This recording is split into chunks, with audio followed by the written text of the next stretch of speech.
Hello friend, welcome to export import learning channel. आज के session में हम जानेंगे स्ट्रेटजिक लॉजिस्टिक प्लानिंग। सो यहाँ पे जो बात है आपकी लॉजिस्टिक प्लानिंग की, कि आपको लॉजिस्टिक की प्लानिंग कैसे करनी है, उसके अंदर क्या स्ट्रेटजी आपकी होनी है, ठीक है, वो बहुत इंपॉर्टेंट है। सो यहाँ पे अगर हम देखें तो आपका मेन चीज आती है आपकी सप्लाई। और जैसे ही हमारे पास ऑर्डर आता है, हमें गुड्स की पैकिंग करके एक्सपोर्ट करना होता है। सो लॉजिस्टिक प्लानिंग में जो स्ट्रेटजी हम यूज करें, उसका जो मेन ऑब्जेक्टिव होता है कि जो आपका प्रोडक्ट है वो कस्टमर तक राइट टाइम पे और राइट टाइम के अलावा राइट लोकेशन पे और बेस्ट क्वालिटी में कस्टमर्स को पहुंचे और हमारा कस्टमर सेटिस्फाई हो जाए। अगर डेफिनेशन की हम बात करें तो डेफिनेशन इसकी समझ लेते हैं। Strategic logistic planning is defined as a unified comprehensiveness and integrated planning। Okay, तो ये क्या आपकी unified and comprehensiveness and integrated planning होती है। मीन्स की इंटीग्रेटेड और यूनिफाइड, इसका मतलब ये होता है कि जिसमें कई सारे डिपार्टमेंट जो होते हैं वो इंटीग्रेटेड होते हैं ईच अदर, ठीक है। सो ये आपस में मिलके एक वर्क करते हैं to achieve a competitive advantage through the increase the value and customer service.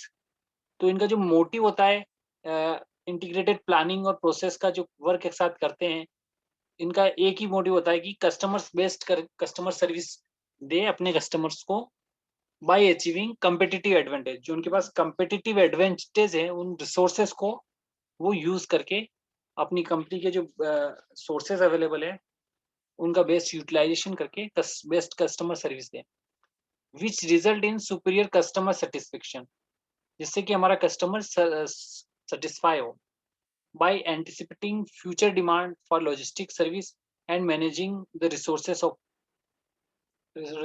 it। Okay, so यहाँ पे फ्यूचर की डिमांड को देखते हुए, मतलब हमें अपने कस्टमर को ऐसे सेटिस्फाई करना है कि वो फ्यूचर में हमसे ही गुड्स खरीदे, या फिर हम हमारा उससे एक ऐसा रिलेशन बन जाए कि वो फ्यूचर तक बना रहे। ठीक है, तो लॉजिस्टिक मैनेजमेंट और वेयर हाउस का यहाँ पे बात आती है। तो वो बहुत हमें अपने रिसोर्सेज अवेलेबल है जो हमारे ऑर्गेनाइजेशन के पास, उनको प्रॉपरली यूज करना है। तो जो हम बात करते हैं यहाँ पे integrated planning by unified and comprehensiveness, तो वो आपकी होती है कि इसमें डिपार्टमेंट कौन कौन से इन्वॉल्व है, वो आपके कैसे इंटीग्रेटेड। तो इस डायग्राम से हम समझ सकते हैं, marketing connect with finance and marketing connect with manufacturing, then physical distribution and logistic. So ये यहाँ पे बताया गया है, जो हमने डेफिनेशन समझी वो यहाँ समझ सकते हैं। तो स्टार्टिंग कहाँ से होगी, यहाँ पे आपकी होगी सेल्स एंड मार्केटिंग से। सेल्स एंड मार्केटिंग आपका स्टार्ट करेगी, उनको ऑर्डर मिलेगा, ठीक है। तो वो क्या करेगी, मैन्युफैक्चरिंग टीम को बताएगी कि ये गुड्स सबको रेडी करने हैं। उसके बाद मार्केटिंग टीम फिनेंस को फिजिकल डिस्ट्रीब्यूशन के लिए कहेगी। मीन्स कि यहाँ पे पेमेंट की बात आएगी तो वो पेमेंट लेके फिजिकल डिस्ट्रीब्यूशन करवाएगी, और उसके बाद उसके लिए लॉजिस्टिक का यूज होगा। सो ये इंटीग्रेटेड प्रोसेस है इसकी, ठीक है। इसके अलावा अगर इसके फैक्टर्स की अगर बात करें तो वन बाय वन फैक्टर्स पढ़ लेते हैं।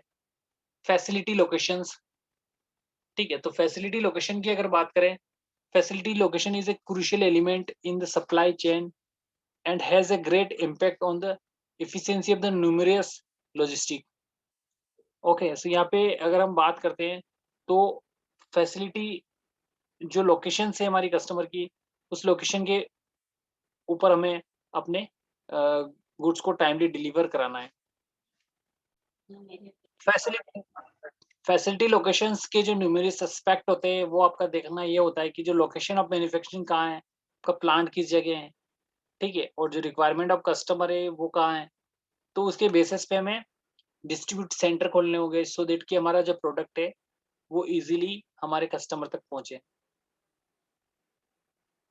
अगर हम बात करें ऑपरेशन स्ट्रेटजी की, तो आपके ऑपरेशन स्ट्रेटजी में जो मेथड आप यूज कर रहे हो प्रोडक्शंस की, वो कैसी है, ठीक है। अगर इसकी डेफिनेशन अगर पढ़े तो operation strategy refer to the method of company use to reach their objective.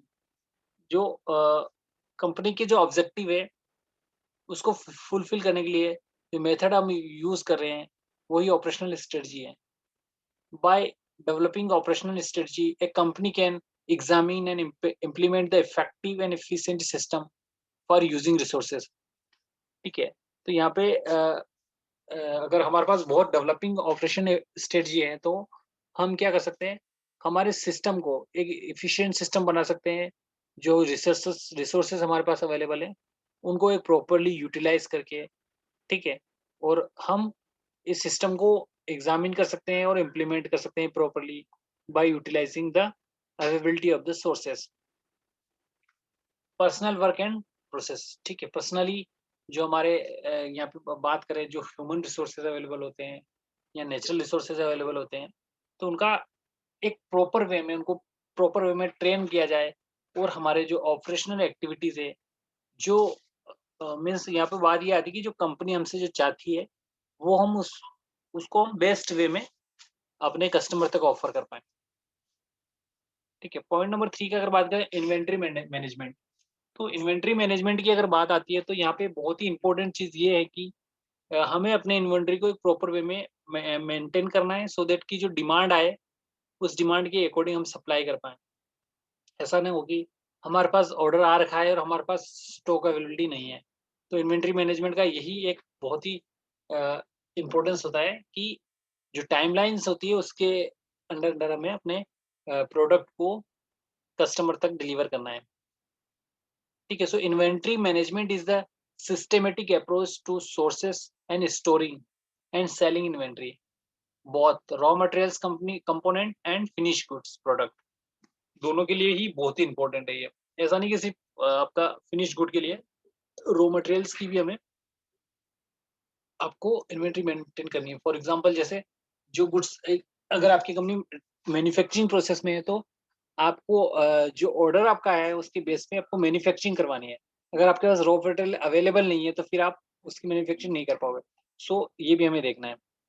In business term inventory management means the right stock at the right level. ठीक है, तो यहाँ पे राइट स्टॉक होना चाहिए राइट लेवल पे, in the right place, in the right time, in the right cost and as well as right price. Okay, तो बहुत ही इंपॉर्टेंट चीज ये कही गई है। Inventory management means right stock at the right levels, in the right place, at the right time and the right cost as well as price. Information system की अगर बात करें तो हमारा जो सिस्टम है वो पूरी तरह से इंफॉर्मेटिव होना चाहिए। जस्ट लाइक है कि हम हर चीज को मॉनिटर कर सकें, कितना ऑर्डर आ रहा है, कितनी हमारे पास सप्लाई रखी हुई है, ठीक है, या कितना हमारे पास स्टॉक अवेलेबिलिटीज है। तो इस चीज का हमें बहुत ही सिस्टम से प्रॉपरली मैनेज करना है। हमारी टीम को हमें इन्फॉर्म करना है कि ऐसा ना हो कि हम किसी ऑर्डर्स को फुलफिल ना कर पाए टाइमली।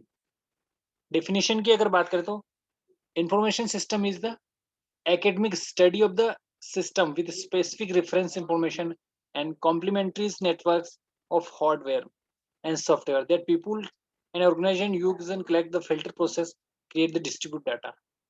मीन्स ये आपकी आपकी जो है ये एक आपकी एक कंप्यूटर लैंग्वेज में डेफिनेशन होगी, बट हमें इस चीज़ को यहाँ पे ये समझना है कि हमारे पास ऐसा रिकॉर्ड होना चाहिए कि हम बैठे एक सिस्टम पे बैठते ही हम देख सकें कि जो हमारा ऑर्डर आया है उसके लिए हमारे पास रॉ मटेरियल है, क्या हमारा स्टॉक अवेलेबिलिटी है, क्या ट्रांसपोर्टेशन है, ठीक है, और कितना टाइम लगेगा, ये सारी चीज़ हम मॉनिटर कर पाएँ। मटेरियल हैंडलिंग की अगर बात करें तो material handling is the movement and protection, storage and control of materials and the product through out manufacturing, warehousing and distribution, consumption and disposal.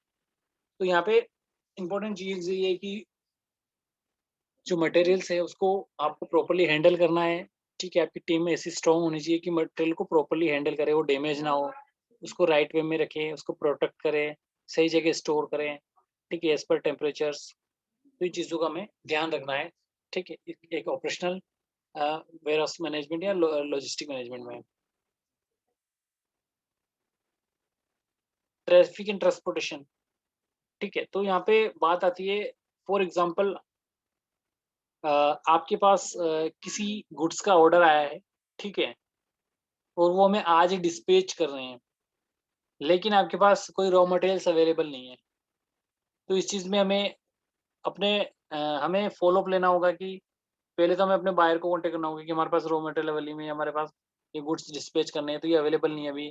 तो वो हमें पहुँचाएगा और वो बोल देगा कि आज हम इनको नहीं पहुँचा पाएँगे क्योंकि हमारे पास ट्रक नहीं अवेलेबल है, हम डिलीवरी कैसे कर पाएँ? ऐसी दिक्कत आ जाती है। तो उस केस में हमें बड़ा ध्यान देना होता है कि कैसे इन चीज़ों से हम बाहर आएँ, मतलब इन चीज़ों को कैसे मैनेज करें। तो इसके लिए जो होता है हमें पूरा हम एक अ, हमारा रिलायबल सप्लायर होना चाहिए जो कि हमें टाइमली चीज़ें पहुँचवा पाए, ठीक है?